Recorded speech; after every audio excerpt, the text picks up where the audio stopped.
today, May 6, 2025. I believe we do have Mr. Kelly. Thank you very much. He's giving me the thumbs up so that we can get started. We have several preliminary matters just to share with you before we get started and call cases. First of all, for all of you, particularly those who are joining us online, this is a formal hearing. So the expectation is that you will join us dressed appropriately, that gentlemen will not be wearing hats. You shouldn't be eating, shouldn't be reclining in your easy chair or your bed. This is a hearing that you need to be present and presentable.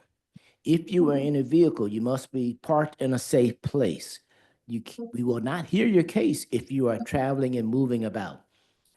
In addition to those things, we will hear from the law department all matters that have been resolved, or if a continuance is requested, other resolutions noted.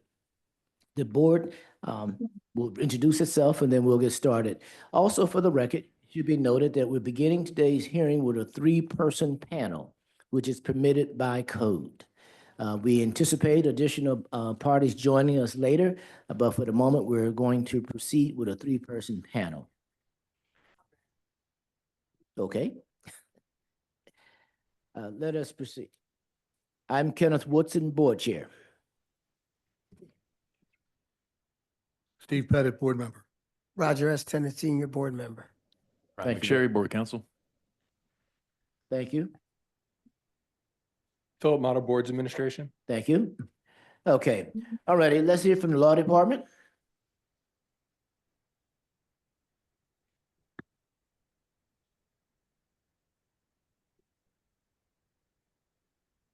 Good afternoon, board members. Sean Logue for the city. Afternoon. There are several preliminary matters to get through.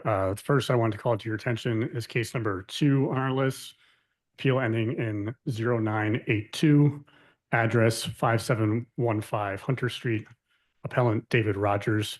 That appeal has been withdrawn by the appellant. Withdrawn. Thank you. Next, case number 4 on our list, appeal ending in 1039, address 7161-69 State Road, appellant Gladys Williams. And that matter has settled. The terms of the agreement are city affirm with a 150-day stay of enforcement. Thank you.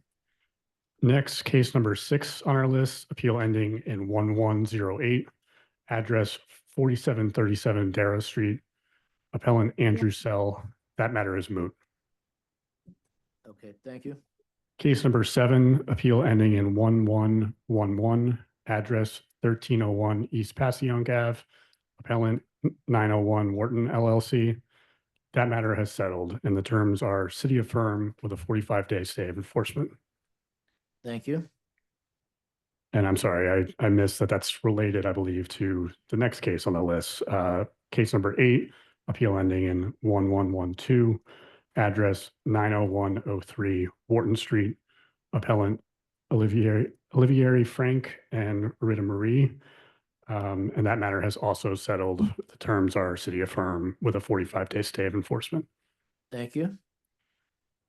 Next, case number 9 on our list, appeal ending in 1129, address 77490 South 7th Street, appellant Saloon Enterprises. That matter has settled and the terms are city affirm with a 90-day stay of enforcement. Thank you.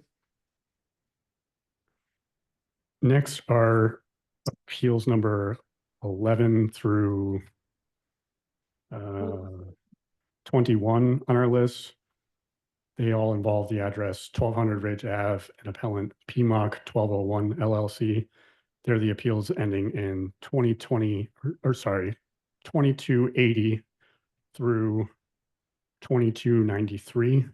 Okay, what we'll need to do though is read the 4 digits for each one. Okay. And then we'll, of course, at the end, enter the current status. Understood, will do. So these are appeals ending in 2020, Jesus. 2280, 2281, 2283, 2285, 2286, 2287, 2288, 2289, 2290, and 2291. Sorry about that. And what about 893? 2393?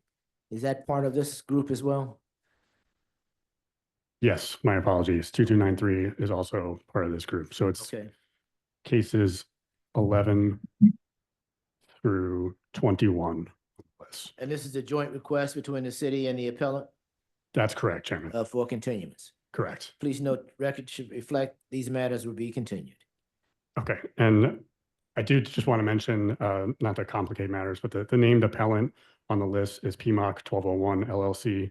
The violation notices were actually issued to a different entity, ACGC LLC. They both at different times managed construction at the property, and there was some confusion as to who was responsible when the violations were issued. But the city is willing to settle with this other entity, ACGC LLC. Okay, is the attorney of record, Andrew Miller? I don't believe Mr. Miller is here, but He is. the attorney for ACGC, William Dion, indicated that he was going to be here, and I saw him on the Zoom. Okay, I guess, Yes. I just want to confirm that in fact, legal counsel is representing the interests of this address. That's That correct. is, and that is correct. This is William Dion for the record, with the law firm of Silverang, Rosenzweig and Holtzman, here representing ACGC LLC with regard to the property located at 1200 Ridge Avenue in Philadelphia, PA, and representing them with regard to all 11 violation notices that Mr. Logan just noted for the record. Okay, thank you very much, sir. Thank Okay, you. that, we'll note, that matters continue. Those matters are continued. Thank you. Thank you very much. Welcome. Next is case number 22 on our list, appeal ending in 2316, address 122 East Fisher Ave, appellant Samantha Blythe. That matter is moot. Thank you. Next, case number 23 on the list, appeal ending in 2415, address 14040 Faraday Street, appellant Gayan Avanasova. And that matter has settled, and the terms are city affirm with a reduced fine of $150. Thank you. Next, case number 26 on the list, appeal ending in 2274. Actually, I'm sorry, I'm going to skip that. Next is case number 27 on the list, appeal ending in 2441, address 18 North 58th Street, appellant Harvey Wood. That matter is moot. Thank you. Next, case number 28, appeal ending in 3690, address 1928 Garrett Street, appellant Nicholas Payne. That matter has settled, and the terms are city affirm with a 90-day stay of enforcement. Thank you. Next, case number 29 on the list, appeal ending in 2191, address 2046 Pine Street, appellant Benjamin Pierce. And that matter, I understand, was continued administratively at the city's request to Yes. June 3rd. Next, case number 30 on the list, appeal ending in 2350, address 2374 78th Ave, appellant Charlene Bronner. That matter is moot. Moot. Thank you. Case number 32, appeal ending in 2026, address 2501 West Lehigh Ave, appellant Helen Wilkinson. That matter is also moot. Thank you. Next, case 34, appeal ending in 2232, address 3715 North Franklin Street, appellant Jose Carpina. That appeal, I understand, was withdrawn by the appellant. Yes. Next, case 35, appeal ending 2420, address 3848 North 13th Street. Appellant is Eli Fallis, doing business as E&J Equities LLC. That matter has settled, and the terms are city affirm with a reduced fine of $150. Thank you. Case number 36, appeal ending 2421, address 3848 North 13th Street. Appellant Eli Fallis, doing business as E&J Equities LLC. That matter is moot. Moot. Thank you. And case number 37, involving the same appellant, Eli Fallis, doing business as E&J Equities LLC. Appeal ending in 2422, address 3848 North 13th Street. That matter is settled, and the terms are city affirm with a reduced fine of $150. 150. Yes, 150. Thank you. Next, cases 38 through 40. These all involve the same appellant, Brian Sauls, same address, 417-25 Callow Hill Street. And it's the appeals ending in 2426, 2584, and 2600. Those matters have all settled, and the terms of the agreement are city affirm with a reduced fine of $1,000 per violation. 1,000 per violation. That's correct. Thank you. Next, case number 41, appeal ending in 2236, address 4227 H Street, appellant Huang Ngo. That matter is moot. Moot. Thank you. Case 44, appeal ending in 2371, address 5114 West Dauphin Street, appellant Omri Lulu. That matter is moot. Thank you. Case number 45, appeal ending in 2110, address 5213 Arlington Street, appellant Alfreda Garlington. That matter has settled, and the terms of the agreement are city affirm with a 60-day stay of enforcement. Thank you. Case number 46, appeal ending in 2203, address 5242 North Hutchinson Street, appellant Carlos Colon. That matter is moot. Thank you. Case number 47, appeal ending in 2074, address 5425 Gaynor Road, appellant Irving Ruffin Jr. That matter is also moot. Thank you. I understand that cases 48 and 49 have settled, but I don't have the terms to read into the record, so I'm going to let a Okay. colleague speak to that. Yes. Actually here. Good afternoon, Oh, members. wait. Before you Okay. do that, I want him to finish, then we'll call you back. Thank you. Okay. Okay. Case number 52 on the list, appeal ending in 1402, address 700 North 63rd Street, appellant 700 North 63rd Street LLC. That matter has settled, and the terms are city affirm with a reduced fine of $300. Thank you. Finally, case number 54 on the list, appeal ending in 2016, address 2004 East Madison Street, appellant John Cunningham. That matter is also moot. Thank you.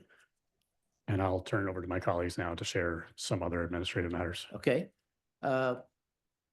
That's the end of your list. Yes, Oh, that's the okay. end of my list. So those who are present in the room, we will now hear from you. Your name, ma'am? Good morning, Chairman Woodson, Kristen Patchell on behalf of the city. Ms. Patchell, good afternoon. What do Hi. you have for us? So I have number 48 and 49, which is HA 2024-002538 5436 North Lawrence. We had another violation for permits. Okay, I'm not sure who that person is. I should share with all of you that everyone is being muted except for the person who's been called upon to speak. And we ask that you would pay close attention to the addresses when they're called, as well as the name of the appellant. And if you need to understand the difference between moot complied, call the administrator's office. But if your name has not been called and your address has not been called, please do not blurt out. We have a very long list, and we expect everyone to be respectful of the other so we can keep a clean record, make a clean record, and get through this as quickly as possible. Ms. Patchell? Yes. And that is appellant Tajuddin Kolawol, who's actually. I believe- Is that, sir, would you come forward? We need an extra chair. Someone remove the chair from that table.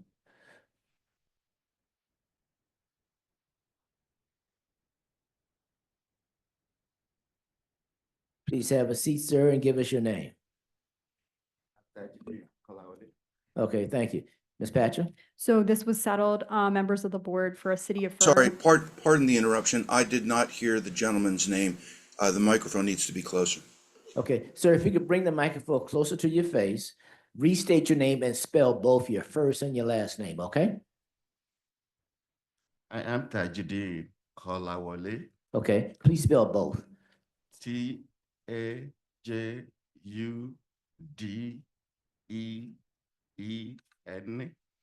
Okay, Kolawole.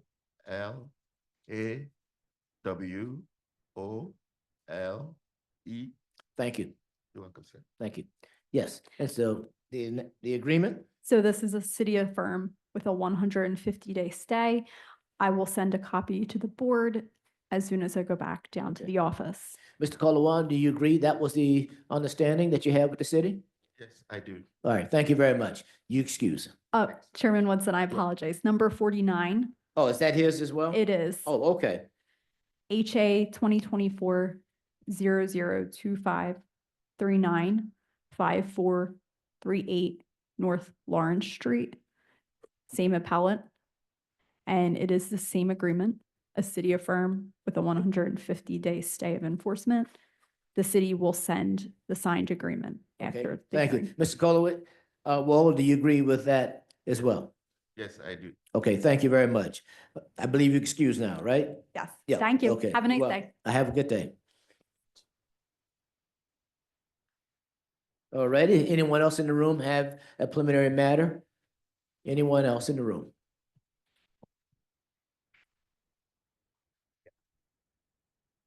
Thank you. May it please the board, Leonard F. Reuter, REUTER, Senior Attorney, City of Philadelphia. Good afternoon, sir. Would you push the button so that we can turn your microphone? Okay, repeat. Attorney Jonathan James for appellant. Okay, thank you. You may be seated. Thank you. Sure, this is with regard to number 31 on the list, HA 2024-002333, 2500 East Tioga. The city and the appellant's counsel have reached an agreement to, we marked the thing city affirmed, but with a $500, reduced to a $500 fine. Okay, and sir, could you confirm that? That is agreed upon. Okay, also, would you mind putting your appearance in because we don't have you noted as counsel in this matter? I would do so again. I've sent in so many letters. And I'm sorry, Chair, I cannot hear. Okay, no, actually, way this works, just hit it once, the light comes on, then you're good. Yeah. Don't touch it again. That's okay. Okay, Yeah, I put numerous appearances in. For some reason, they don't like me. I don't know, but I will do so again at the conclusion of business. okay, just the court reporter, sir, did you get his name? The attorney. Yes, Chair, yes, Okay. if I could have his name. One more time. Sure. Jonathan James, Pennsylvania ID 64534. Thank you very much. I think that's it. Is that it? I have a couple other. Yeah. Mr. James, you couple other excuse. matters. Thank you. Thank you. Appreciate it. Yeah. I just want to confirm number 5, HA 2024-001046, 2050 Welsh Road. We had indicated, myself and appellant's counsel indicated to the board that we had reached an agreement to have the matter marked city affirmed, 180-day stay of enforcement. 180? Okay, Thank you. thank you very much. I think there are. Oh, yes, and there are 2 other matters that I have. Number 50, HA 2024-002014 for 6420 West Passyunk Avenue. And then the same request is going to be made for 51, which is HA 2024-002015 for 6308R West Passyunk Avenue. Due to a family matter emergency, the city's witness for this case is unable, learned recently the city's witness is unable to appear, and we would ask that these both be continued. Okay, is the appellant present? Or anyone representing the interests of the appellant? So I had yesterday, well, unfortunately, a little bit late, had submitted documents related to the case. Looking at the appeal, I was not able to decipher the appellant's email address. So I literally couldn't read it. It was not great Okay. handwriting.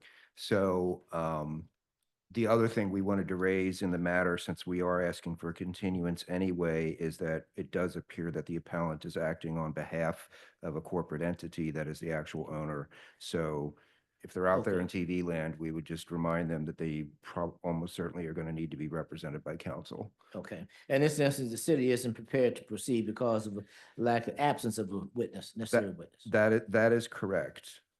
Okay. Yeah. All right, given that, we will grant the request for continuance. However, please note that we have two matters. One is timeliness based on our records, and two is the issue of representation. So since you mentioned it, I was going to ask the board about it. This matter, both of those matters were listed on today's list. The list we have is indicated that the late appeal had been granted, Okay. which is why it's on the list. I didn't find an indication that it had in fact come up at any prior nunc-pro-tunc thing. We'll need to check the record because this may go back to prior to formally holding the non-proton hearings. So we'll Understood. need to check the record. Again, if the to find- board has already granted it, we're not going to make an issue out of it, but if it simply never got Okay. discussed, yeah. If we check the record and Mr. Moto, please note that. And we can't find while we've approved it, we will have to have a non-proton hearing. Sure, that's Okay. fine. All right, thank you very much. I think that's it for me for the preliminaries. Okay. Thank you. And board members, this is related to another case being handled by the same witness mentioned by Mr. Reuter, Okay, which is number 58, appeal ending 000690. Excuse me, could I ask counsel to identify himself, please? Yes, pardon. Michael Rullo, RULLO, on behalf of the city. And the appellant in that case is Fodo Kapali. As Mr. Reuter indicated, there's some personal circumstances that arose. However, and I thank her very much for this, Supervisor Lee, given the emergency nature of this matter, is present to testify on this case. okay, We would just ask after the preliminary matters are heard, given the circumstances, if this matter could be heard first, just out of respect for her, if we can Well- handle this. sure. Is the counsel for the appellant present? Miss, Oh, okay, good. All right, we will do that. Okay, all right. We'll do that. Once we get through the preliminaries, we'll call you back. Okay, please. Good afternoon, Board. Caitlin Carmody on behalf of the city. Good afternoon. There is an agreement, appellant is here on number 24, HA 2024-002323 for 1414 South Second Street. Mr. Pham? Okay, The parties were able to come to a settlement agreement for a city affirmed with a $150 fine. okay. I have an agreement here. I can send a copy to the board as soon as I get back downstairs and can scan it. and Thank you. mail it. Sir, give us your name, please, and speak into the microphone. Okay, hit that button, turn it on. There you go. You can take your finger off once you turn it on. Okay, now, Yes, my name is Viet Pham. Viet Pham, okay? And that's PHAM, correct? Yes. Okay, do you agree with what's been stated by the city's attorney? Okay, so that's the city affirmed with $150 fine, isn't that, am I correct? Correct. Okay, thank you very much, sir. You excuse. Thank you very much. Okay, I do have a few other preliminary matters, although we may want to wait just till they're called in order, standing and timeliness. So however the board wants to proceed. yeah, if you have standing and timeliness matters, we'll call those in order when we get to them. Okay. Understood. Thank you. Anyone else present who has a preliminary matter that we need to review before we call the list? Okay, I will now hear from individuals who are online. Please use the raise hand icon so that we will know that you have a preliminary matter. We'll hear from Mr. Jim Kelly. Good afternoon, members of the board. Jim Kelly, Kelly, on behalf of the city. I just have one. This is number 25, HA 2024-2329, 1632 South 21st Street. Appellant Carmela Miller. This is a joint continuance request. I'm not sure if Mr. Denenberg is present, but it's a joint request. Okay, is Mr. Denenberg present, either in the room or online? Okay, all right. We will note that this matter is a joint request for continuance. Thank you very much. Okay, anyone else? Anyone else? It doesn't appear there's anyone else who has a preliminary matter, so in that instance, We will go to the, well, let me do this. The board has probably a few matters it needs to clarify, some clarity on, so I'll go through those quickly before we get to the list itself.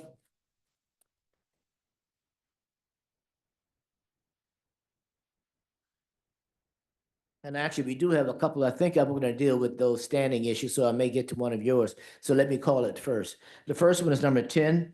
That's 2234 11 South 55th Street, Paul Ford. Is that Paul Ford present? Please have a seat. This is one of yours? Yes, Mr. Chairman. Okay. Alrighty. The question here, actually, I just need the attorneys and everybody to put the name on the record again, please. Caitlin Carmody on behalf of the city. Your name, sir? Paul Ford. Paul Ford. Mr. Ford, would you raise your right hand so that you may be sworn? Do you swear or affirm the truth that the testimony today will be the truth, so help you God? Yes. Okay, thank you. Now, what you can do, sir, is you can pull that mic towards your face so it'll be easier for you to communicate with us. Perfect.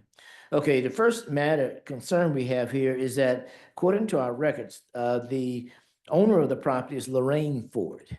That's my deceased mother. Okay, do you have anything that shows that the property ownership has been transferred to you?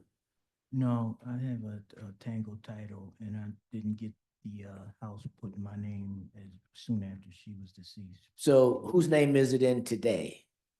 Lorraine Ford. Lorraine Ford. Okay, given that, what's the city's position? The city's position is that there is a standing issue. We would ask that it be dismissed for lack of standing, but I yield to the board if they. Okay. I think what we're gonna do, sir, do you have an attorney working on this for you to get this resolved? Yeah, I'm in touch with Community Legal Services. Are they representing you in this matter? I'm not sure about that. No, well, as far as I know, no. Okay, so you have a limited amount of time to fix this Yes. because we're not gonna hear it today, but you gotta get this resolved. Because not only will you have an issue with us, you're gonna have issues with other authorities who may have some impact on that property.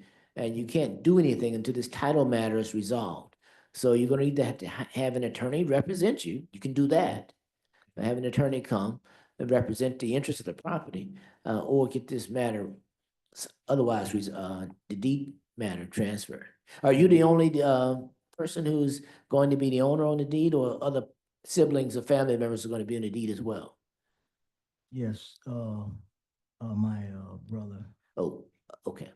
So the other interests at play here. Okay, so we're going to continue it for today, but you have to please take every action you need to take as quickly as you can to get this fixed. Okay? Yes. All right, thank you. Thank you. All right, you excuse for today, sir.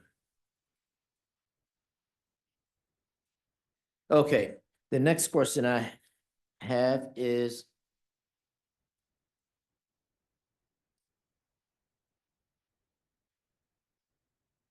I think I just want to go through these quickly. Yeah, 43.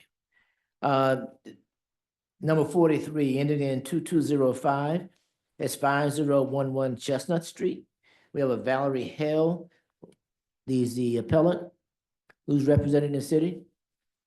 Okay. Is Valerie Hale online?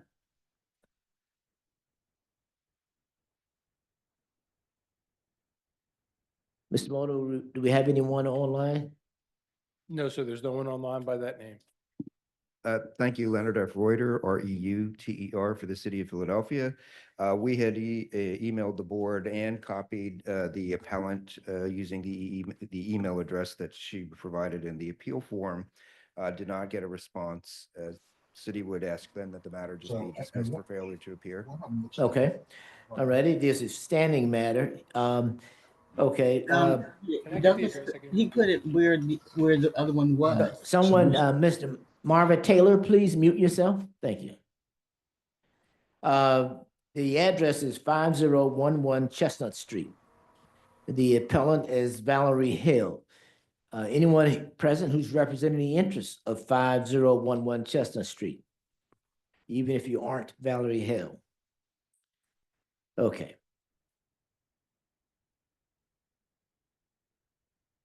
Sure.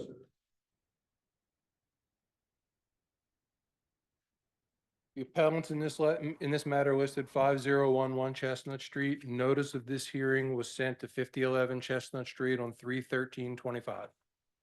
Okay, thank you very much. What's your pleasure for the city? The city would ask that the appeal be dismissed for failure to appear.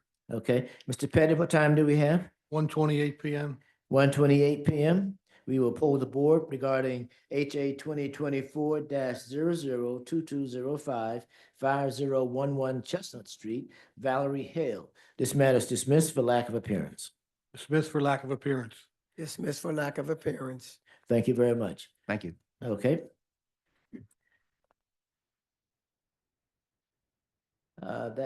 Those are all of our preliminary matters. Okay, let's go to the list so we can call our cases for today. We will begin with number 58. Yes, sir. That's hearing appeal ending 0690 for the property located at 8029 Castor Avenue. Photo Kopali is the appellant. Okay, I believe Ms. Threet's outside. I'm gonna go grab her. okay, thank you. 58.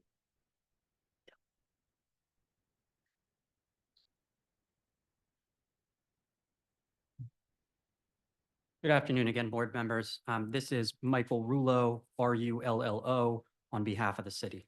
Thank you very much. Ma'am, please put your name on the record, please. Good afternoon, Commissioners. Attorney Darlene Threet on behalf of the appellant. Okay, thank you very much.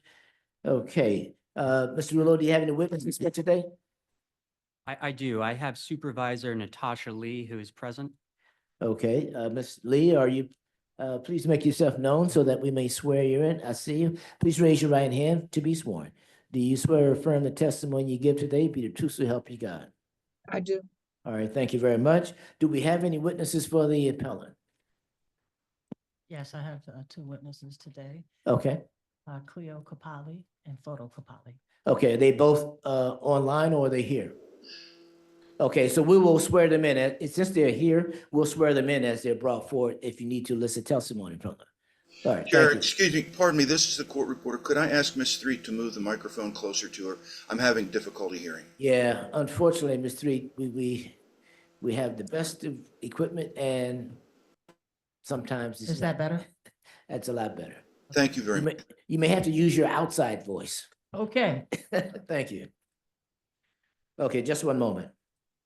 Commissioners, if I may, I had a little trouble uploading my exhibit today. I actually have a hard copy, if I could just. Okay, I'll what give we- Michael one. Well, are they different than what will be presented by the city, do you think? Okay, so if you would hand them there, council, and we will, does the city have copies of what you're handing in? Okay, I believe that my packet is all the exhibits you intend to present, right? Okay. all right, thank you. May I proceed, board members? Yes, please. Board members, this concerns a property, just as a brief opening, concerns a property located at 8029 Castor Avenue. The violation concerns the operating of a social club after the expiration of a temporary proviso for it that authorized its use. I believe it expired in around 2014. The city subsequently issued a intent to cease operations order when those issues were not resolved in February. And the property currently remains under cease while the owner is attempting to reauthorize that use. So to just cut through things a little bit, I do need to develop my record with Supervisor Lee, but I do not believe that there is any dispute at this time that the violations exist, that the violations need to be corrected.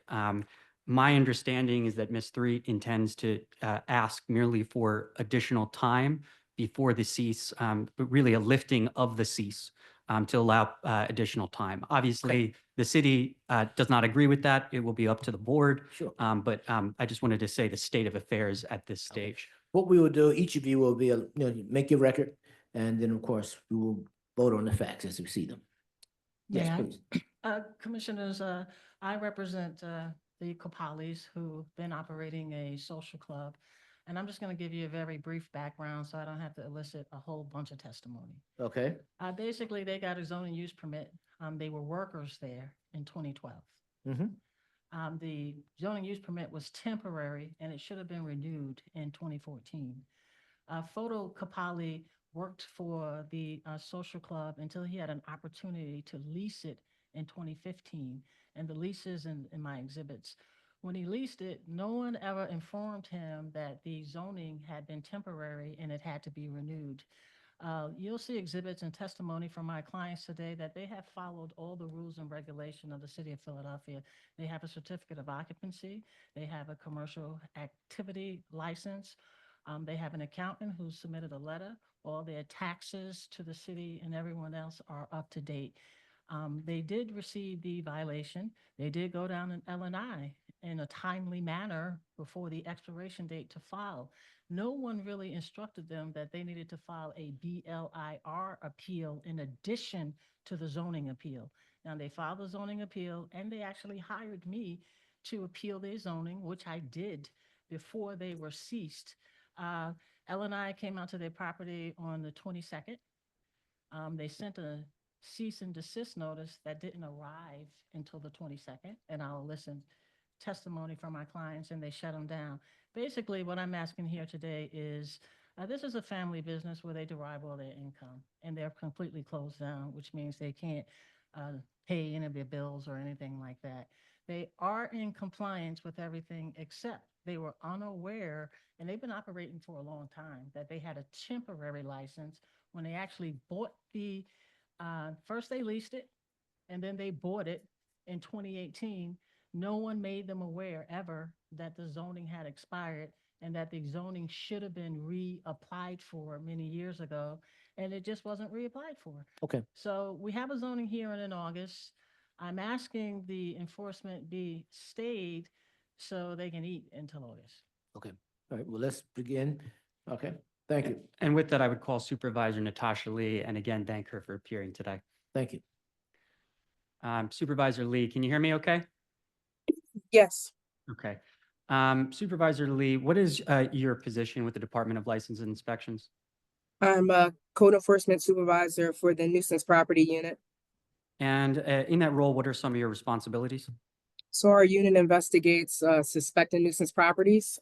We conduct commercial fire inspections to ensure that the property is in compliance with our locally adopted codes. Okay, and with that, with the board's permission, I'd like to display my screen. Yes, please.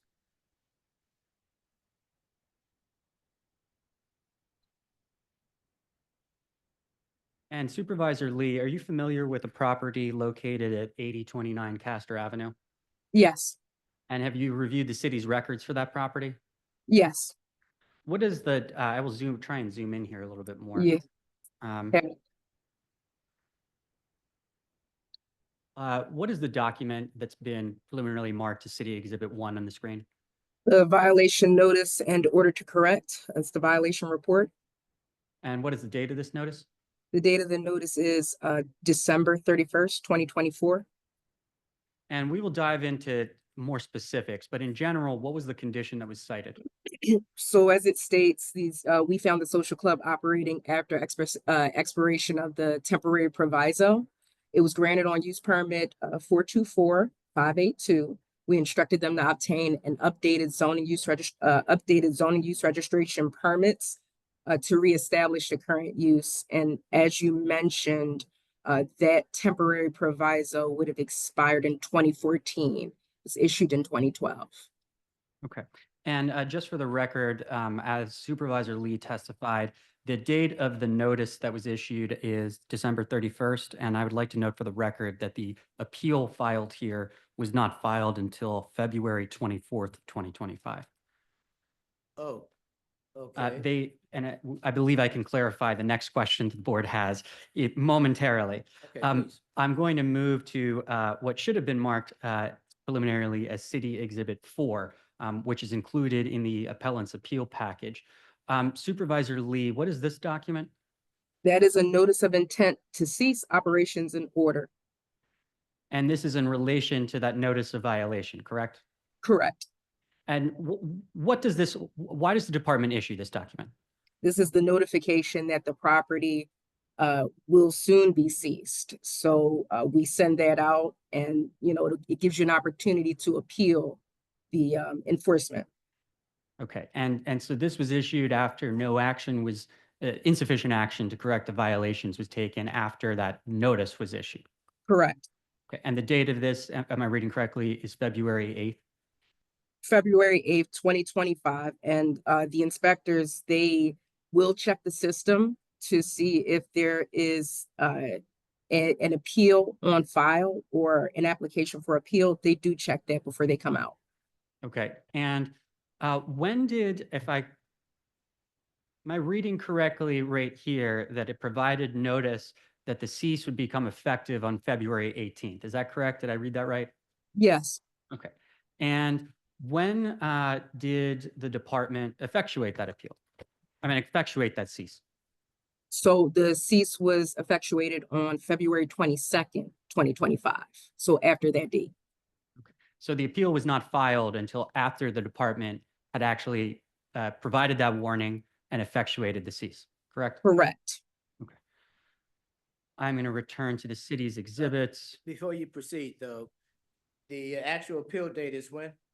It is filed on February 24th of 2025, and the appeal document has a stamp of received on February 25th, 2025. Okay, and when? February was 25th, When excuse was me. the cease effectuated?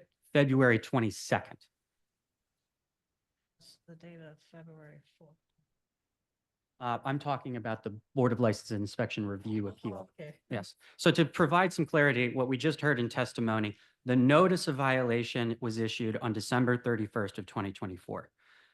L&I went back, and then on February 8th, 2025, it issued the notice of intent to cease operations order. Right. L&I then went back, and on February 22nd, after no appeal was filed, they effectuated the cease. And then 2 days later is when the actual appeal was filed. Okay, would you, before you proceed, go back to the actual violation notice? Yes. I just want to go look at the language at the bottom in terms of appeal notice. What does it say regarding appeals? Supervisor Lee, I'll zoom in this. Yes. So it states that you have the right to appeal this notice. Your appeal must be filed by January 30th, 2025. And Chairman, you beat me to it, but you know, just briefly, the city's position is going to be that because of the failure to appeal that initial notice, the violations are deemed admitted. Well, the other matter that we have that we need to address now, I'm going to stop, is the issue of timeliness and whether or not the appeal that you've submitted is even timely and whether we should even hear this matter today. I would note that in the intent to cease, they have appealed really the intent to cease. So Okay. they cannot dispute the existence of the violation. Okay. They are just appealing The intent to cease. that notice of intent to cease operations. Okay, and that notice of intent to cease was 2/8/25? Yes, that's correct. And so the actual appeal was 2/24/25. Correct. And so basically that would be timely then if we use those two dates. We would say that it was timely appeal of the notice of Those two. intent to cease. Okay. It was untimely for the notice of violation, Correct. which is legally important for us since it prevents the ability to dispute the existence of the violation. Correct. Okay, I just wanted to make sure. Yep. And so today, for efficiency purpose, we should be narrowing our presentations to this whole issue of the intent to cease and not the underlying violation. Yes, I mean, I think that we can essentially stipulate to the fact that this is a social club that is operating without a zoning use permit, that the zoning use permit expired in 2014, Okay. that there is no active zoning permit for the property, and that when L&I went out on these various occasions, as you can see in City Exhibit 3, they found it operating. Okay. So, you know, if we can stipulate to those facts and the entry of those exhibits into the record, I think it could streamline things. Ms. Street? I can stipulate to certain facts. What I can stipulate to is that they issued the violation, that we don't have current zoning. But what I can't stipulate to is when we receive the notice to cease and desist and whether or not my. Okay, appeal that's an is argument to the issue of this intent to cease. Okay, Okay, but before you do that, also, Mr. Rowland, we go back to, if you bring up again the violation notice, I just want to go back to something.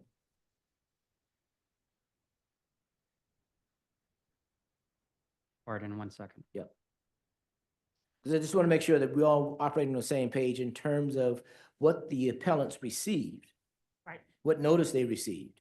And this notice was 12/31/24. If you scroll through that, it will tell them that, in fact, they have about, before you go any further, it'll go back up.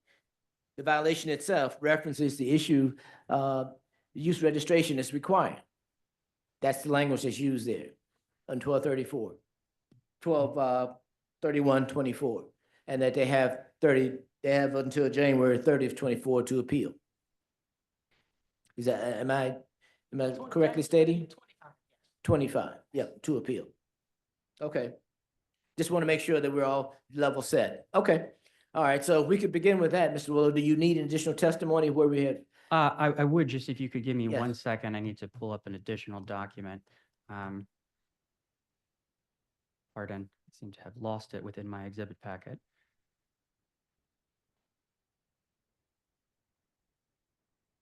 Okay. This is, oh, I need to put it back up on the screen.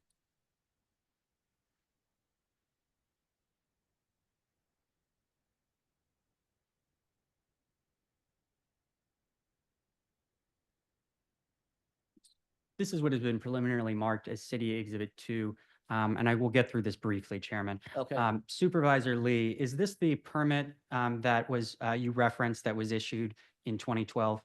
Yes. Okay. And I'm going to scroll down, and just for the record, this is a packet of the materials from that zoning hearing in 2012. I'm going to scroll down on this document to the notice of decision.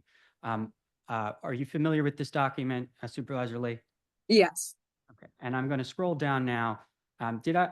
It states here, granted with provisos. Did I read that correctly? Yes. I'm going to direct your attention to what is, and I'll zoom in again. The third option here is that, quote, a new application and new public hearing will be required for failure to comply with the foregoing conditions. Did I read that correctly? Yes. Okay, and number 4, further conditions, it states proviso, 2-year temporary, no signs in this application. Did I read that correctly? Correct. Just 1 second, board members, and that may conclude my testimony for Supervisor Lee. Again, I think that we've stipulated to the photographs that, that they are genuine photographs of the property operating that are City Exhibit C. I would just like to very briefly get testimony because I think it may impact the board's decision on whether or not to grant the request. So this is City Exhibit 3. Are you familiar with this photograph? Yes. And is this at the rear of that subject property? Correct. Okay, and what's the date of this photograph? February 22nd, 2025. And what time is it? Not good at Approximately. military. Not good at military time. 20. Looks to be about 8:57 if that's converting it into military time. Thereabouts, I think that's acceptable. Okay. And what do you see in this this other photograph? So we see a social club operating with multiple patrons. There's a pool table in the back. I'm not sure, it's kind of hard to tell, but you'll see ashtrays on the table. There's a location where people can get beverages. And is there any, are you aware of any proviso that would exempt them from the requirement, the prohibition on indoor smoking in the city? So they would have to get approval for that. So because this was approved in 2012, between 2012 and 2014, they still would have had to get some sort of health department approval for indoor smoking. And they do not have that currently. No. And then this third photo, this third and fourth photo, I'll just quickly, these are showing just additional angles of that property, correct? Yes. Okay. And are those ashtrays on this table right here? Yes, ashtrays on and at that front table, and I'm not sure if you can see it, but there are alcoholic beverages on that last table in the rear. The last one here? Mm-hmm. Okay, and did you see that yourself? Not personally. I did not personally see that. But you reviewed the records from the inspection? Correct. And those are stored in the city's Eclipse database? Correct. That does it for my questions for Ms. Lee, Supervisor Lee. Okay, before this cross, I just want to ask Supervisor Lee, what's the significance of alcohol being So shown? that would make it a speakeasy. I believe their current zoning is for, well, it was for fraternal organization. But if they wanted to have alcoholic beverages, they would be required to get that through liquor control. They would have to get approval through liquor control for the alcohol, and for the smoking indoors, they would have to get that through the health department. Okay, thank you. Any cross-examination, Yes. please? Good afternoon, Ms. Lee. How you doing? Speak up just a scoop so I can hear you. I'm sorry, how are you today? I'm good. Good. Ms. Lee, did you actually go out to the site at 8029 Castor Avenue? I did the initial investigation, myself and my partner. And who did you have a conversation with at that location? Photo Kapali. And did Mr. Photo Kapali, does he speak good English? He communicated well with us, yes. And at that time, did you explain the difference to him between a Board of License and Inspection Review appeal and a zoning use appeal? I'm just going to object on the basis of relevance. Yeah, In response to his objection. okay. What's the nature of the objection? Well, it's relevance, and then also it's essentially asking to make a legal conclusion as to Okay. which of those had to So go. with I mean, that's the regard- implication Yeah, here. with regard to requiring her to speculate as to whether they understood the difference, unless she asked that specifically. I didn't I'm going, use it as- oh, no, I'm saying my ruling regarding his objection is I will sustain the objection regarding that question, okay? Now, you can reframe the question if you Okay, want thank to you. know that she specifically inquired, that would be different. Did you have a discussion with Photo Kapali about filing application appeal to the Board of License and Inspections Review Board? Well, typically when we perform the investigation, we notify them of what the issue is and how to correct. The information related to the appeal, it will come on that notice of violation, the report. And there's a phone number associated with that as well. But I did give him my contact information. And if he did have any questions related to that, I would have been more than happy to answer them. But we don't, when we come out, we don't discuss the difference between the boards on site after hours. Thank you. At that time, though, did you advise him that he had to file for a zoning use permit? So no, at that time, we discussed the violation that was to be issued. And is it correct that the violation was a zoning violation? Yes, it was for them to reestablish the use. And did you indicate to him that in order to correct the zoning violation, he must file for a zoning use permit? Absolutely, yes. And isn't it correct, Ms. Lee, that the Kapalis actually went down to license and inspection in January before the cease and filed for a zoning use permit application? Yes, so the application was created January 23rd, 2025. But just because you create the application, that doesn't absolve you from the violation. That just means I that you understand started that. I apologize. But yes, you're correct. And it's also correct that after they file the application for a zoning use permit, they must wait for a refusal and then appeal it. Is that correct? Well, that depends. That Okay. depends if that type of use is permitted in that neighborhood. So you But would we- agree, Okay, you would agree that that type of use was not permitted in that neighborhood, correct? I wouldn't know. I wouldn't know that. What we do is we review to ensure that they have the zoning before we go out to perform the investigation.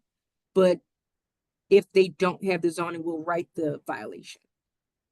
I'd like to So, refer to. so I wouldn't know that if they were going to be, I wouldn't instantly know if they were going to be denied if they applied. We typically recommend for them to go to the permits department to get that information. And are you aware that they did go to the permit department 3 times in January of 2025? That I was not aware of, no. Well, are you aware that on January 23rd, 2025, they went to the zoning use department and filed? Can for you, a zoning- I'm sorry, can you I'm speak sorry, up a I'm little? very sorry. It's Are you okay. aware that on January 23rd, Yes. 2025, they Yes. went down to license and inspection and filed for a zoning use permit? That I do see. I do see that in the system. I'm just going to object because I think this has been asked and answered, but I believe the chairman has a. Okay, we got, we need to go off the record for a few minutes, so just be patient with us.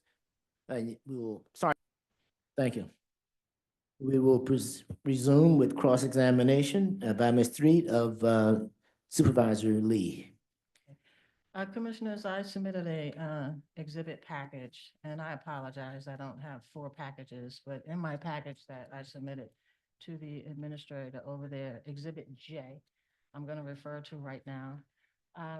Miss, Is this a document that Supervisor testified to earlier or would have sent? it's not. This was, Well- I was just about to make the objection. It's beyond the scope of the direct. Okay, well, what I'd asked though, if she didn't testify to that, or wasn't part of her original testimony, that you make it part of your presentation and not cross-examination. Okay, thank you.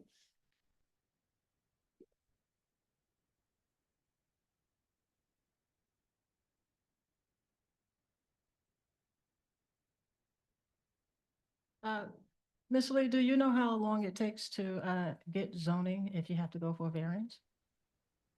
The time varies. I wouldn't know specifically.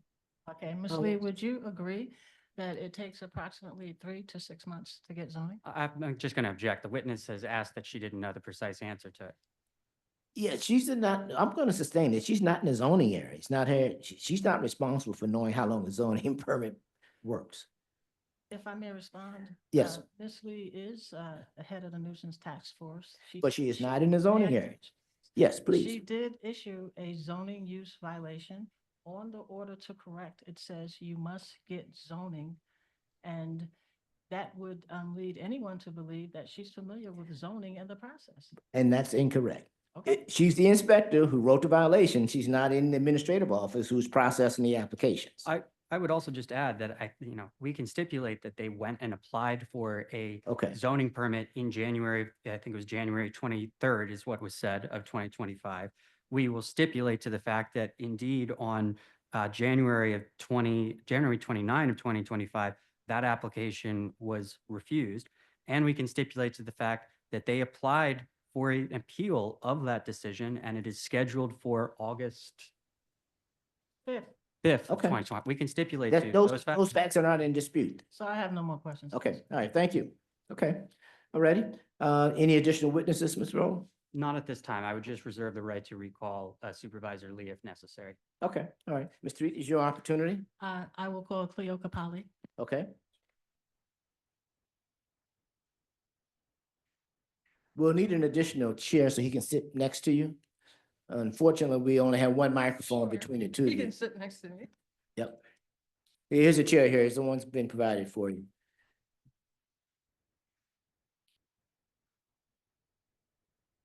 Can you state your name for the record, please?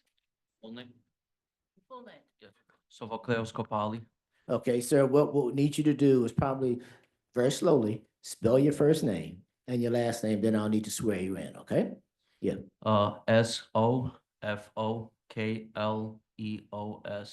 and last name is Kopali. thank you. Raise your right hand. Do you swear or affirm the testimony you give today be the truth so help you God? All right, thank you. All right, let's proceed. Mr. Capali, does your family own a social club at 8029? I'm sorry, pardon me, that was cutting in and out. I really need you to get nice and close to the mic. Thank you. Mr. Capali, does your family own a social club at 8029 Castor Avenue? Yes, Has that club, to your knowledge, been in operation since 2012? yes, Have you, your mother, Silvana, and your father, Photo, run that club since you purchased it in Excuse me, since you leased it in 2015. I'm just gonna, I try to give some bandwidth with this, but I'm just gonna object that these are pretty extensive leading questions at this stage during the part of the direct. I default to the board, but I just want to Okay, maintain well, that objection. we're okay. It's overruled, but Ms. Three, what I asked though, because he specifically is now testifying, we need to know what his personal role is in this whole operation. Okay, Cleo, do you work in a social club? Yes, How long have you been working in a social club? since 2016. What are the days, week, and hours of the social club? Monday to Sunday, 7 to 11. How many employees do you have at the social club? So currently, or I mean, before, Before you were ceased, how many employees did you have at the social club? 4. Do you recall receiving a violation in December of 2024 from the Department of License and Inspections? Yes. I'm going to show you the violation. I believe the city had it marked as Exhibit 2, City Exhibit 1, City Exhibit 1. I can bring that back up, just one second.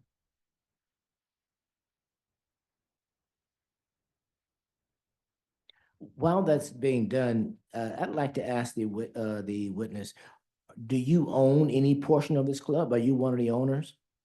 My family owns it. No, I'm asking you, are you one of the owners? You're not one of the owners. Do you have a supervisory role in managing the operation?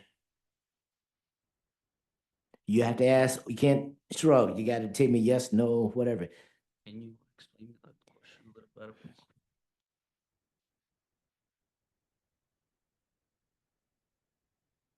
Yes. What is your title? A worker, manager. Worker and manager, very vastly different titles. So let me ask it a different way. On any day that you're there, if anything is happening, do they come to you for decisions or Yes. they go to your father? Yes. They come to my you. father's day, yes. Okay, all right, thank you. Thank Please. you. Okay, you indicated that you did receive this violation as marked as City Exhibit 1, which is dated 12/31/24. Do you remember when you received it? No, Do you know if you received it in January, in December or January? I do not think I received it in December. Did you take any actions once you received that violation? I personally went to the City of Philadelphia Department of L&I, and And why did you go to the City of Philadelphia Department of License and Inspections? because when I asked around, they suggested me to go there, and I just made an appointment and go there. What was the reason for you going to the City Department of License and Inspections? So I can reapply for the zoning use of the property. And what made you believe that you needed to reapply for the zoning? Since it was expired, I thought I had to reapply for it. Can you tell us whether or not you had a conversation with Miss Latasha Lee? Yes, I did. And what did as a result of the conversation that you had with Miss Latasha Lee, what did you do about the violation? I went to the Department of L&I, the City of Philadelphia, and trying to apply for the zoning license. When you were down at the Department of City of Philadelphia on January 23rd, 2025, did anybody instruct you on which type of an appeal that you should file? No. Did you file an appeal on that day? Yes, I did. And did you believe that that appeal would stay your license and inspections enforcement? I'm just going to object on the basis of first off, on relevance of the fact that it doesn't matter what he thought this appeal was doing in terms of the purposes of this hearing. I'm also going to, again, given some bandwidth on the leading questions, but I'm again going to maintain that objection. Well, two things, let me respond. I guess the question for you, Ms. Street, is that we've already agreed that the underlying violation is done. And so really the arguments and testimony should be to the issue of the cease. And this So is I'd the- ask you to rephrase, okay? That's the testimony I'm trying to elicit. He thought he did comply and file the right documentation. It's not what he thought, it's what the document itself gave him instructions to do. Very well. I mean, did he read it? Did he understand it? I mean, you can go there.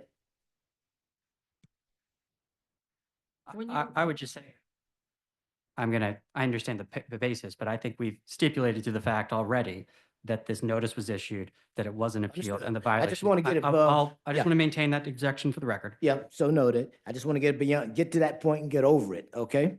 So Ms. Reed? Did you read the notice of violation? And did you speak with anybody from LNI about the notice of violation? Yes, the third time I went there, somebody actually helped me. And were you instructed from license and inspections on which appeal to file? Yes, And did you listen to the instructions and file that appeal? yes. I'm just going to object Okay. again to this, not only again on the leading question basis, but on hearsay. This is, Mr. Reed, do you have anyone you want to bring to testify from LNI, anyone else who can specifically respond to this issue of what they were told to file? No. Okay. All right, so I ask you to move on, please. Mr. Capali, there was also a notice to cease and desist issued. It's dated February 9th. I believe it's City Exhibit 2. Did you receive the notice to cease and desist? I don't know. Can you tell the, Wait, that was non-responsive. I didn't hear his response. I didn't either. did you receive the notice of intent to cease? What does it mean, like the notice? The notice, the violation notice. See if I have it. While you're looking for that, I'd ask your witness, sir, did you read the violation, the intent to cease yourself?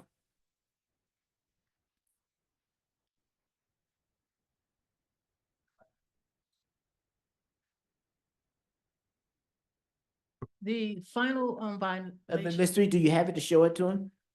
I would you believe put this that is, back up, if you yeah, don't mind? and just for the record, so this is Exhibit 1 to the appeal that was filed, Yes. is what we're referencing, and I'll put that on the screen now. Okay.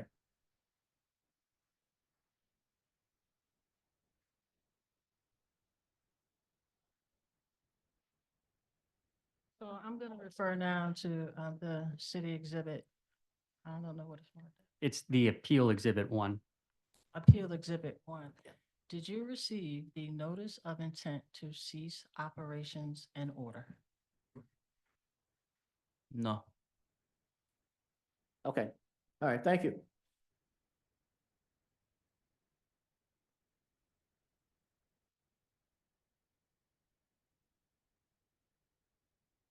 Cleo, did you take steps to follow the directions on the notice of violation to correct the violations? Yes. And on January 23rd, 2025, did you believe you were taking efforts that would correct and stay your violation? I'm just going to object on the basis of relevance again. So- What so what the noted. what the Well, you say third times. How many times did you go to license and inspections in January? Mr. Reed, we got to have a basis for some of this. We've been wide latitude, but the issue of the matter of the cease operations essentially is what we need him to focus in on if he has information. But his own testimony say he didn't read the notice. And so if he didn't read the notice, how does he take action without reading the notice and understanding what it requires? Okay. Let me rephrase. Okay.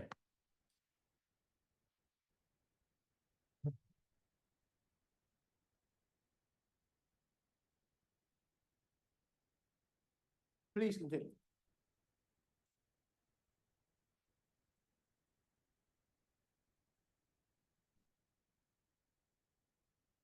Cleo, did you try to follow the instructions from the notice of violation as you understood them? Yes.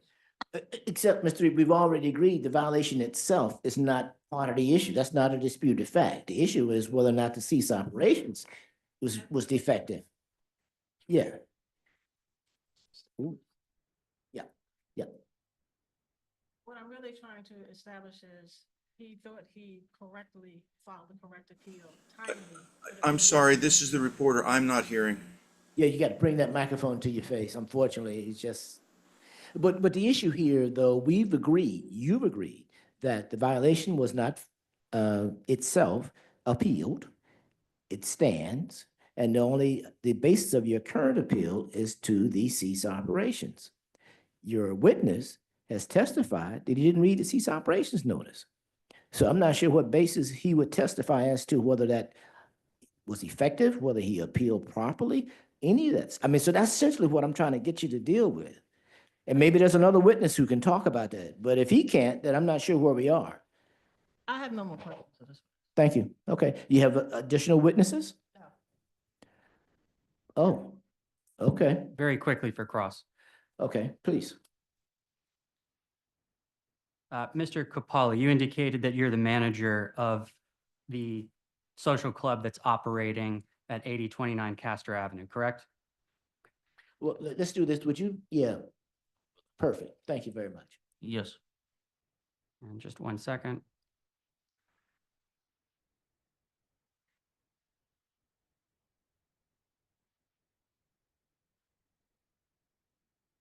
This is the document that we previously looked at, notice of intent to cease operations. So you're the manager of that property, and the address on this over the left is Photo Capali, 8029 Castor Avenue, correct? Yes. And you did not file your appeal until after the cease was imposed on the 22nd, correct? Can you repeat that question, please? You did not file an appeal of this document until after the cease was imposed on February 22nd, correct? I filed the appeal before that. To this board.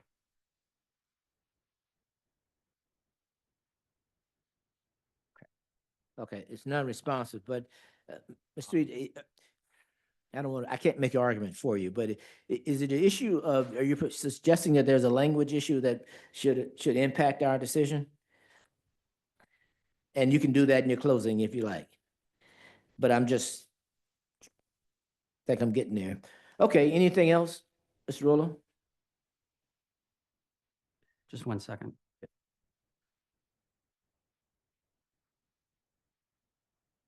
No, not at this time.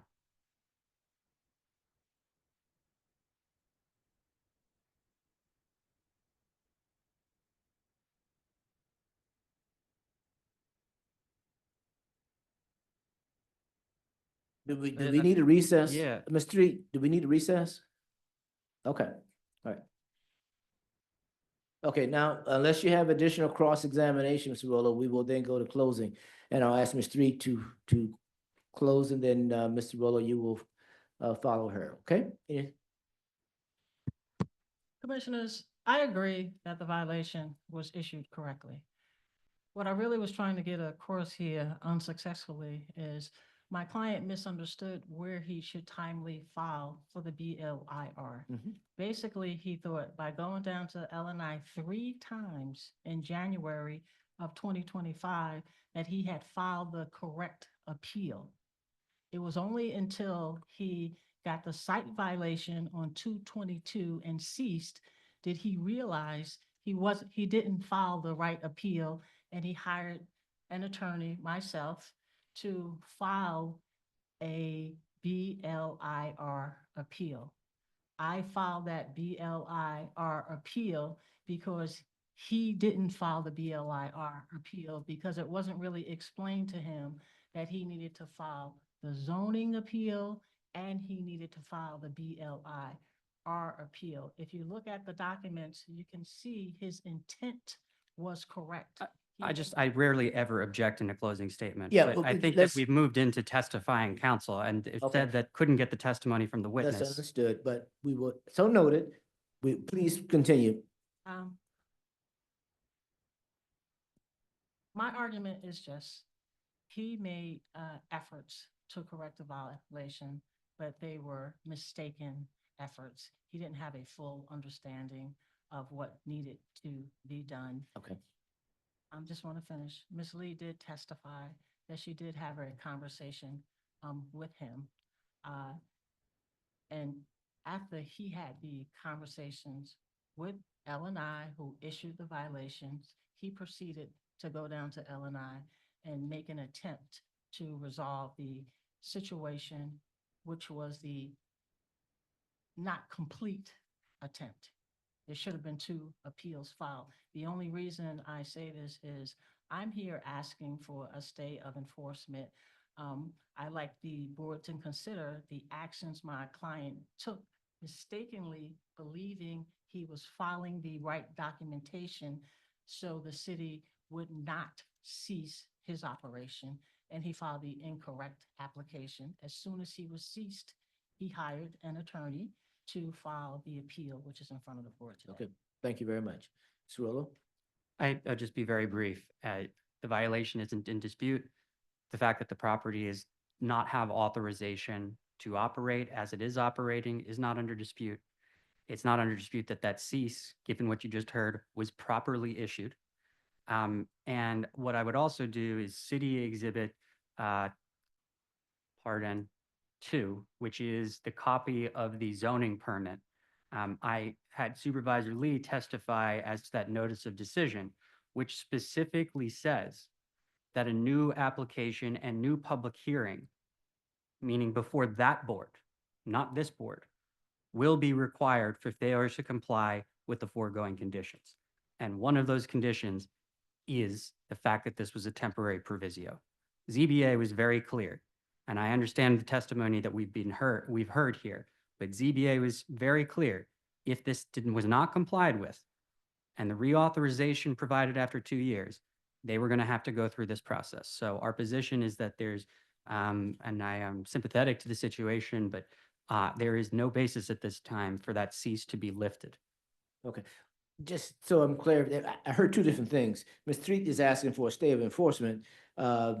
Meaning the cease would be lifted. Oh, that's different than asking for that stay of enforcement in general is different than asking for the cease to be lifted. So you're really asking for the cease to be lifted. Correct, sir. I'm asking Okay. for the cease to be lifted pending our zoning hearing on August the 5th. Okay, okay. All right, thank you. Okay. Anything else before we're going to executive session before we vote? Yes, unless there's any more questions for Supervisor Lee, under the circumstances, I just ask if she can be dismissed at this time. I don't think so. Are they? Okay, she can be dismissed. Thank you, Natasha Lee, for your testimony here today. It's appreciated. And we're going to go off the record for a few moments for an executive session. Let's go back on the record. We've heard the testimony and the presentation of various facts by the parties. We've heard closing statements. So we're now, if there's any objection or concern, we will move the exhibits into the record, as well as the exhibits that were submitted by the appellant and hard copy. Those will be submitted to the record, and we will now are prepared to vote. Regarding HA 2025-000690-8029 Castor Avenue, Photocopali, City affirmed. City affirmed. City affirmed. The vote is unanimous, city affirmed. As you know, ma'am, you have the right to appeal any decision of this board. Thank you very much. The witnesses are excused. Have a good afternoon. Okay, Mr. Rolo, let's go back to the top of the list. Yes, sir. We can call your attention to item number 3 on the list. That's hearing appeal ending 1015 for 300 West Albana Street, Stella Gonzalez. Ms. Gonzalez?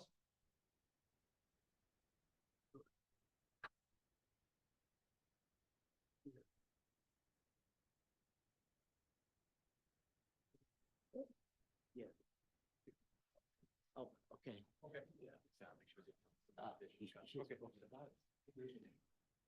Just one quick thing off the record. Could you check with your colleague? Did he have something quickly he needed? Thank you, Chairman Whitson. Yep, while the previous case was being heard. Well, we need to have your name though. I'm sorry about that. Sean Loeb for the city. Yes. While the previous case was being heard, I was able to speak to 2 appellants with cases still on the list and come to agreements to resolve both of them. They both had to leave for various reasons, so they're not here to confirm the terms, but I will share written copies of the agreement as soon as I'm able. The cases that were resolved are number 26 on the list. Appeal. 26? Okay. Appeal ending in 2274, address 1664 North Allison Street, appellant Marvin Taylor. And the terms of that agreement are city affirm with a 30-day stay of enforcement. Okay, thank you very much. And then finally, case number 42 on the list, appeal ending in 2040, address 4630 Green Street, appellant Blake Washington. That also settled, and the terms of the agreement are city affirm with a 90-day stay of enforcement. Did you affirm 90-day stay? That's correct. Thank you very much. Thank you, Chairman Whitson, and that concludes my business. Thank you very much. Did you have any witnesses waiting for those, Mr. Loeb? I did have one witness, but I already told him that I was Okay. going to resolve it, so thank you. Okay.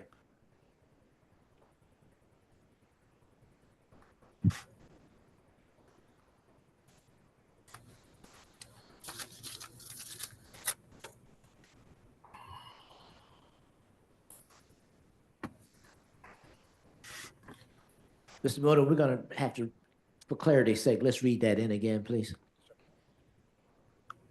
This is hearing appeal ending 1015 300 West Albana Street. Stella Gonzalez is the appellant. Okay, thank you very much. For the city? Yes, and good afternoon, Amy Skiles, Skiles, on behalf of the city.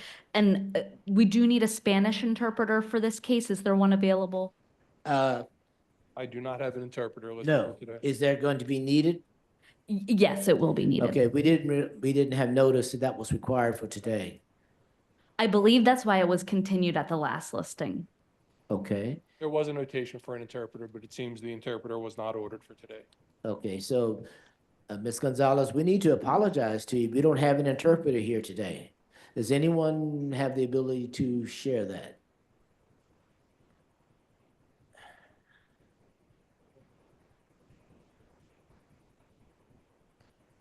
Yeah, he's not here. Today, it's not going to go forward today. We're going to get a new fee.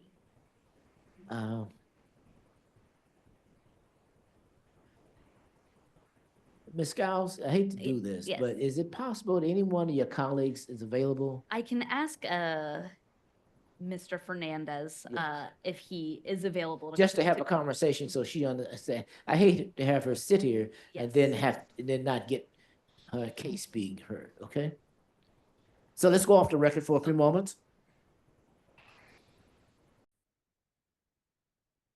This matter, number 3, HA 2024-001015, 300 West Albana Street, Stella Gonzalez, has been continued to allow to secure a Spanish interpreter to assist Ms. Gonzalez. Off the record, a Spanish-speaking staff member explained to Ms. Gonzalez that in fact, we could not hear her case today because we need to have an official interpreter provide assistance. Thank you very much. We apologize on the record to Ms. Gonzalez. Thank you for being so patient with us. We really appreciate it and so sorry that you've had to wait. We will reschedule. Thank you. Okay. Yeah, have a good afternoon. Okay, what is our next matter? Call your attention, number 33 on the list. That is hearing appeal ending 1577 3331 Almond Street. Robert Zagorski. Mr. Zagorski, I believe there's a Rob Z on the call. Yes, hello?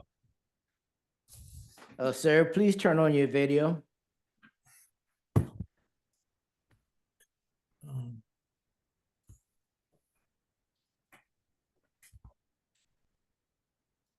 Okay, who's representing the city?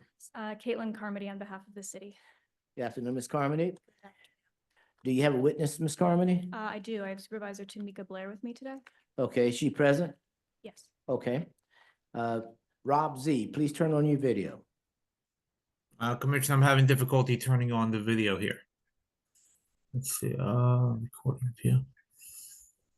Video, okay. My Zoom is not connecting. It says cannot start video. I sent a prompt asking to start it, but if the computer won't allow it. Okay. Well, Ms. Carmody, what is your response? Any concern about proceeding? I haven't spoken to the appellant. I do have another matter with an attorney if we want to maybe do that before and come back to this one, or. Yes, let's do that. Mrs. Zagorski, we're gonna pass your matter and go on to another matter. And hopefully you're able to fix your connection before we come back to you, because we really do need to confirm that you are who you say you are. Yes, Commissioner, I understand. Is there, do I have the option of speaking to the attorney, to try to resolve this, outside of this, Oh, sure, of course you do. But I think she's hearing the next matter. So what we will do is, well, let me ask a question. Mr. Rolo, what's our next matter after this? Number one. Number one, is that yours, Ms. Carmody? Yes. Okay, what's the matter after that?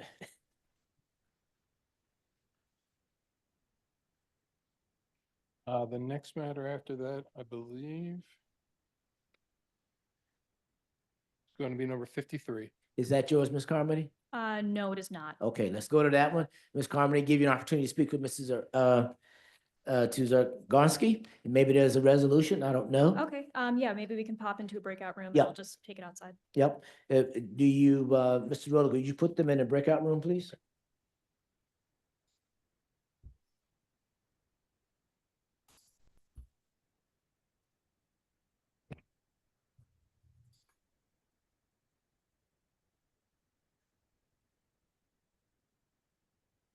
So you're not gonna hear number one? No, we didn't call number one. Okay. Should see room 3. Okay, which matter? Brings us to item 53 on today's list. That's hearing appeal ending 2032-735 South 10th Street, Vincent Moran. Okay, who's representing the city?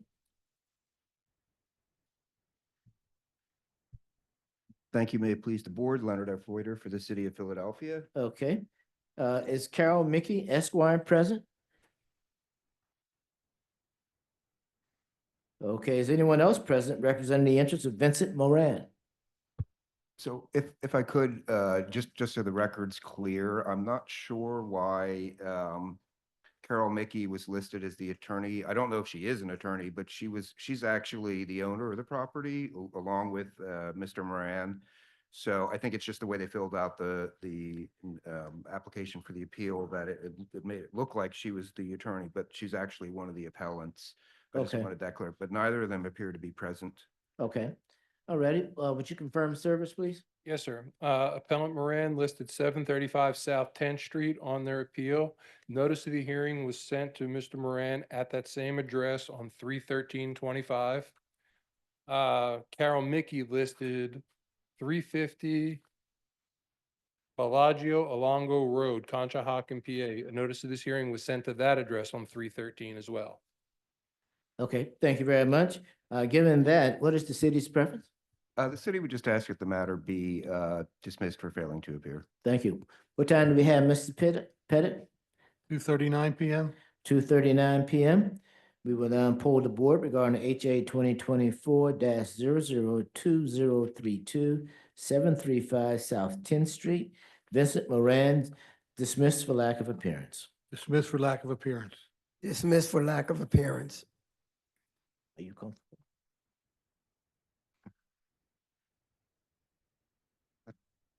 I think she just walked in after. Yeah, okay. So. Okay, so that concludes that matter. It's dismissed for Thank lack of you. appearance. And I would ask Inspector Wallace if he's in the audience that he doesn't need to testify for the Yeah, case. he's excused. Thank Okay, Mr. Rolo, what do we have? Mr. Motor, what do we have next? So that brings us to matters 55, 56, 57. Okay. Item 55 is hearing appeal 2622 for Arch Street at 5th and 6th Streets. Item 56 is hearing appeal ending 2623 Arch 5th and 6th Streets. Item number 57 is hearing appeal ending 2624 Arch 5th and 6th Streets. All are Majahad Hoshin, doing business, I believe, as D Sweet Truth LLC. Thank you. Who's representing the city?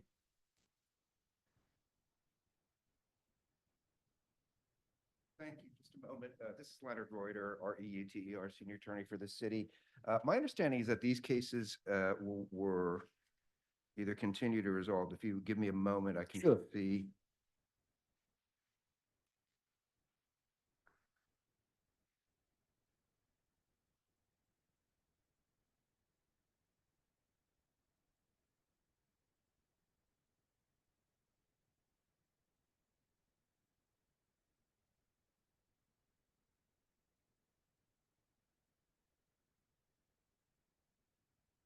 Take a moment.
Just a moment, if you excuse me.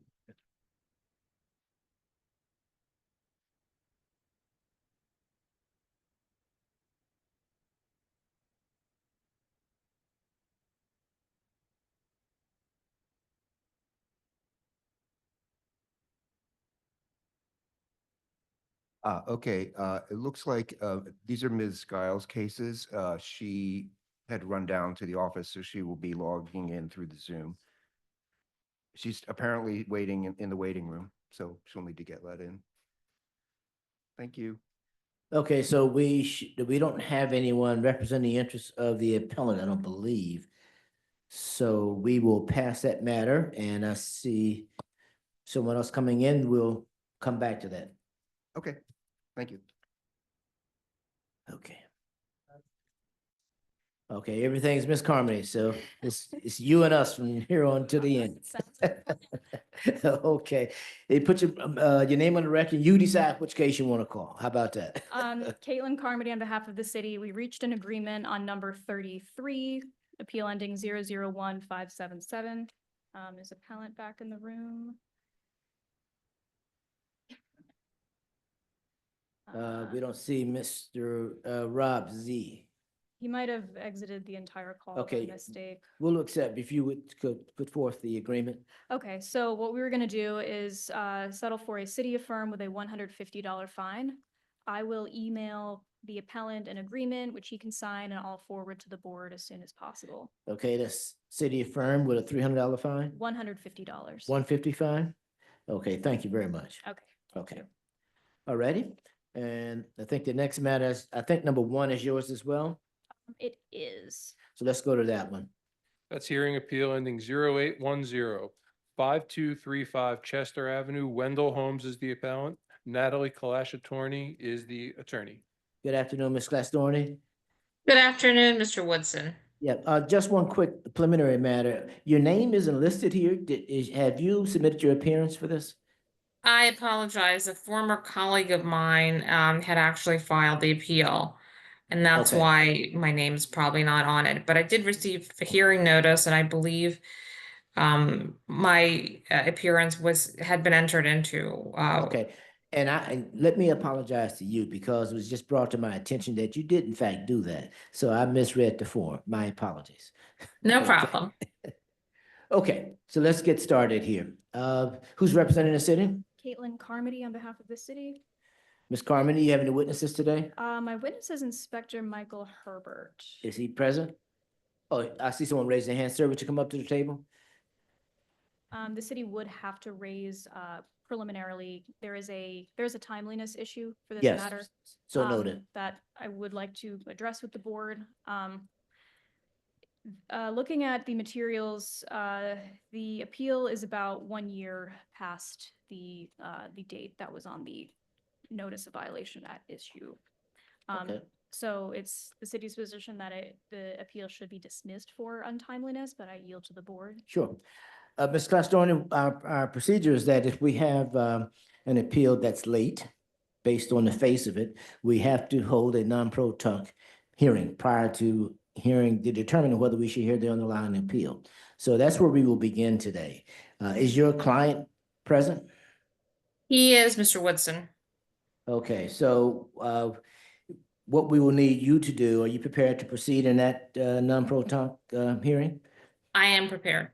Okay, let's do this then. It's the city, if you want to present certain facts, then we'll hear from Ms. Clastorni in terms of why she believes we should proceed today. Sure. So if I may share my screen, just to show the notice at issue. So I will zoom in, but I've attached a copy of the notice of violation at issue. Because you could I will- magnify it a bit, yeah. So this notice was sent to 5703 North Park Ave, Philadelphia, Pennsylvania. The property in violation that we're talking about is 5235 Chester Ave. As we can put forward, the violations are for they're vacant violations. The address to which this was sent is the address provided with the Office of Property Assessment. Let me just get to that exhibit. Apologies for making everyone dizzy. So that is the mailing address that appellant has provided using the Office of Property Assessment. That is the address that the department relied on to send their notice of violation, and which at some point was obtained as it was appealed. So the city contends that service was validly effectuated to the best of its knowledge, and the appeal is still untimely. Okay. What was the date of the appeal? February 29th, 2024.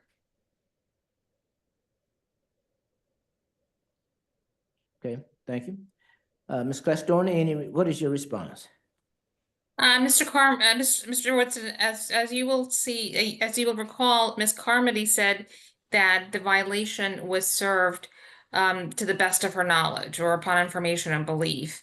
Well, in fact, the city does not have any proof that the violations were served on my client. There's no green card showing that it was received or signed for by certified mail. And there's also no pictures of any postings of the property or any other property showing any kind of service of the notice. In fact, my client, and I can put him on for testimony, did not receive these violation notices until 2024 when he came to our office to obtain a zoning variance. And at that point, we looked at the records and we saw that there were these outstanding violations. And at that point, he authorized to file the late appeal, but he was never actually served. And the city does not have proof that he was served. Like I said, there's no green card, no pictures of any postings, nothing. Okay, is your client prepared to give testimony? Yes, he is. Let's hear from him. Yes, sir. Your name, sir? Wendell Holmes. Okay, raise your right hand to be sworn. Do you swear or affirm the testimony you give today be the truth so help you God? I do. All right, thank you very much. Ms. Clastorni? Thank you, Mr. Woodson. Mr. Holmes, did you actually receive these violations in 2023? The first time I saw these documents was when you sent them to me in the email. Okay, so your answer is you did not receive them at your home? No, ma'am. Okay, and did you in fact retain our office in early 2024 to obtain a zoning variance? Yes, I did. Okay.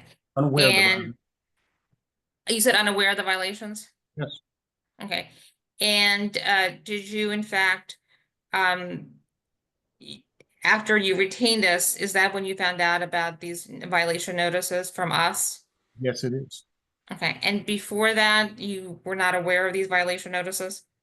Not at all. No, ma'am. Had you been aware earlier, would you in fact have filed an appeal? Immediately. And when you were put on notice of the appeal by my office, did you then authorize us to file the appeal? Yes, I did.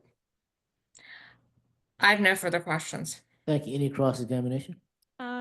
Briefly, Mr. Holmes, do you own the address? Do you reside or have you ever resided at 5703 North Park Avenue? Yes, I have.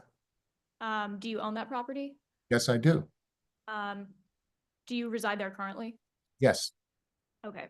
And that is still, is that your best mailing address? Yes, ma'am. That's my primary address. Mhm. Okay. And you would agree with me that that is the address where this initial violation notice was sent, correct? It never got to my house, but I can see that it was sent there. Yes. Okay. I have no further questions. Okay, I do have a few questions, and other members of the board may as well. I just should note for the record that Ms. Penn has joined us, so we have an official quorum. So we're no longer sitting as a three-person panel, we have an official quorum. Okay, sir, is this an investment property? 5235 you're referring to? Yes. Yes, sir. Do you own other investment properties in Philadelphia? Yes, I do. Okay, would you consider yourself a professional real estate investor? Oh, no. Okay, how long have you invested in property other than your residence in Philadelphia? Well, I'd have to count it up because I bought 5235 Chester Avenue when I was an undergrad at University of Maryland, and that was in 1970. Okay, but you aren't answering my question. My question to you is how long have you been investing in real estate in the city of Philadelphia? So add that up if you need to. I think it may be 46 years. Okay, thank you very much. Yes. Anyone else have any questions? Yeah, I do have a question. Mhm. What is 5703 North Park Avenue? Is that one of your investment properties, sir? No, that's actually where I live, raised my family there. My wife and my 5 children. And that is the address listed for 5235 Chester Avenue as a mailing address in the Yes. city system. Yes. Yet you did not receive the mail. I'm Do you receive all your other mail there at 5703 North Park Avenue? Yes, I do receive mail there. Yet you did not receive this notice. No, sir. I would immediately have responded to this had I seen it. Thank you. Mhm. Anyone else have any questions? Sir, how long has this property been vacant?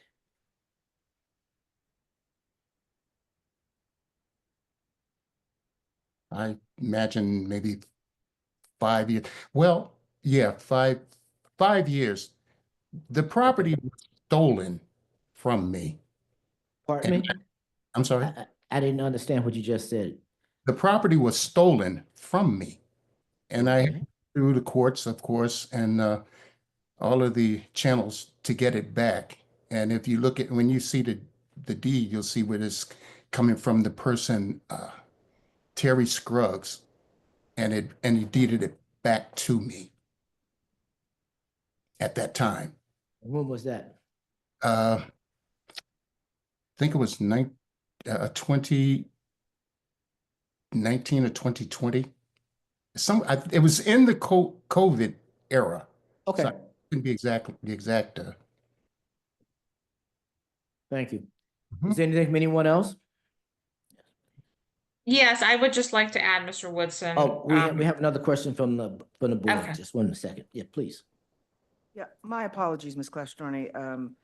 I wanted to ask Mr. Holmes, if the property has been vacant for 5 years, did you update your address with OPA or any of the other city offices once you realized the property had been taken from you illegally? Could you repeat that, please? You said the property has been vacant for 5 years. Is Yes. that correct? Okay. Yes. And then you said that the property had been stolen from you. Right. Right. Wait a Let's- second. I'm sorry. Sorry. I'm sorry. I'm sorry. So you said the property had been stolen and the property had been stolen prior to the pandemic? It was during the pandemic. I believe it was. I don't have the exact dates that it happened. It was Once you realized that the property had been taken out of your ownership, did Yes. you notify the city of Philadelphia, either the OPA or the Department of L&I, that there was potentially a change of address issue for you? Yes, That the- yes, ma'am. I had secured an attorney because I didn't know where to go or what to do at that time. So I seek legal advice, and they went through the channels and got it back to me. Okay, so you obtained custody of or ownership of your property again. Is that what you're telling us? Yes, ma'am. That's And exactly. and when did that happen? This had to be around 2021, 2020. Okay. All right, Mhm. so I'm a little confused because you're saying the property was taken sometime during the pandemic, which would have been 2021, and now you're telling us that you got the property back sometime between 20 and 21. Can you tell us specifically when the property was taken out of your ownership? I can't give you an With all due respect, I'm not sure how that's germane to the issue of his receiving notice of So, violations. The issue is that he owns investment property here. The property's been vacant for 5 years. As an investor, either he has an agent that's responsible for checking on these properties, or he's responsible for checking on these properties. So. Right, but the Excuse notice me, let me was- finish, Ms. Clashthorny. So my question is, was the property vacant in 2023 when the letter went to him or out of his control? And I'm a little confused about when the property was or was not in his control.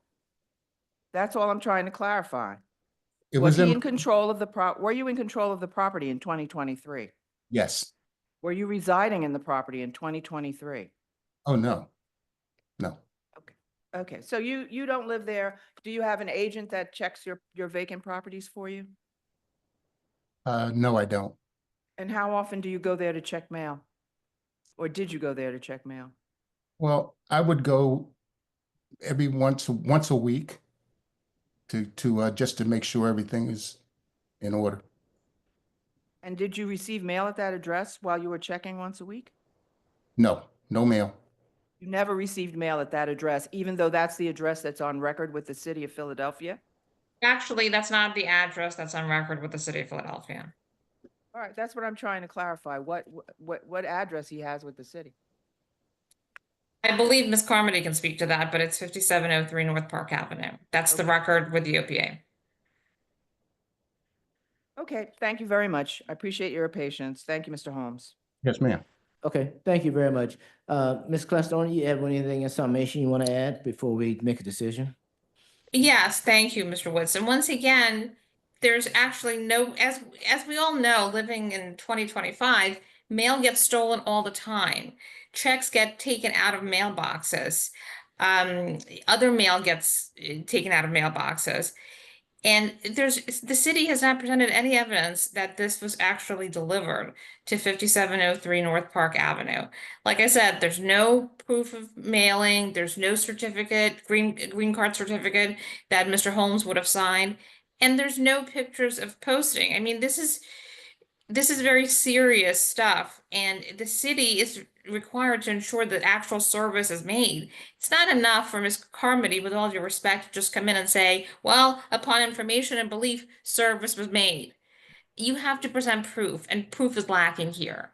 Okay, thank you. Any comments for the city? Any final comments before we vote on this matter?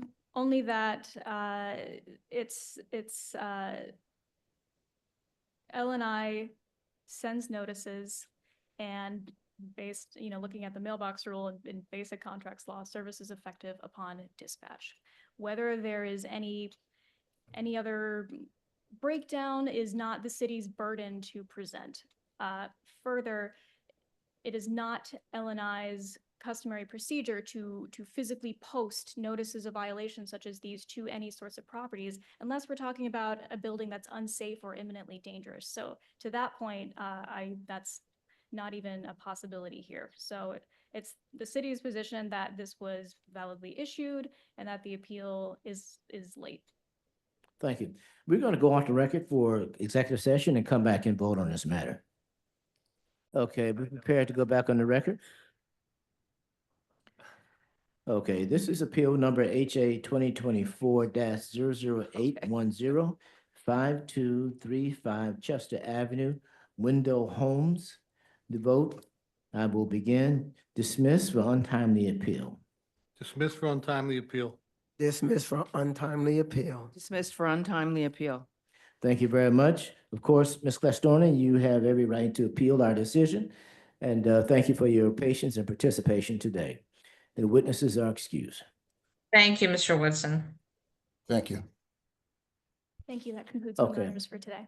Is that complete your manners for today? It does, Mr. Chairman. Okay, sir, you excused for today. Okay, thank you very much. Do we have anything else open? Yes, we do, sir. Calling your attention to items 55, 56, 57. All reading Arch, 5th, 6th Streets. The appellant is Majahad Hashane as D Sweet Tooth LLC. There's no one in the room by that name, sir. I think Ms. Amy Skiles is representing the city. Oh, yeah, Yes. there you are. Good Okay. afternoon, Amy Skiles on behalf of the city of Philadelphia. Thank you very much. Okay, would you confirm service, please? Yes, sir. Appellants listed 418 Longshore Avenue in the appeals. Notice of the hearing was sent to that address on 3/13 of 2025. Thank you very much. What time do we have, Mr. Pettit? 3:05 PM. 3:05 PM. Okay, what's this, Ms. Skiles, what's the city's pleasure? We would ask for a city affirm for failure to appear for all three of those violations. Okay, all right, thank you very much. It's 3:05 PM. Let's do this. I'll ask you for a time for each one as we go through them. Okay. Okay, alrighty. Regarding number 55, which is HA 2024-002622, Arch 5th and 6th Streets, Mahajid Hassan. And the first name is MAJAHAD, last name HOSAN, doing business as D Sweet Tooth LLC, 305. Dismissed for lack of appearance. Dismissed for lack of appearance. Dismissed for lack of appearance. Dismissed for lack of appearance. Appeal number HA 2024-002623, Arch Street, 5th and 6th, appellant as noted previously. What time do we have? 3:06 PM. 3:06 PM, dismissed for lack of appearance. Dismissed for lack of appearance. Dismissed for lack of appearance. Dismissed for lack of appearance. Thank you. HA 2024-002624, Arch Street, 5th and 6th Streets. What time do we have? 3:07 PM. 3:07 PM. Appellant as previously noted, this matter is dismissed for lack of appearance. Dismissed for lack of appearance. Dismissed for lack of appearance. Dismissed for lack of appearance. Thank you very much. Ms. Skiles, anything else? I have nothing further. Thank you. Have a good afternoon. You too. Okay, Mr. Moto, anything else? Do we have one others? That concludes the open matter, sir. Thank you very much. That concludes our list for today. I believe there isn't anyone present who has not been heard. Thank you. That concludes our hearing for today, May 6, 2025. Have a good afternoon. Yeah, didn't mean to do that.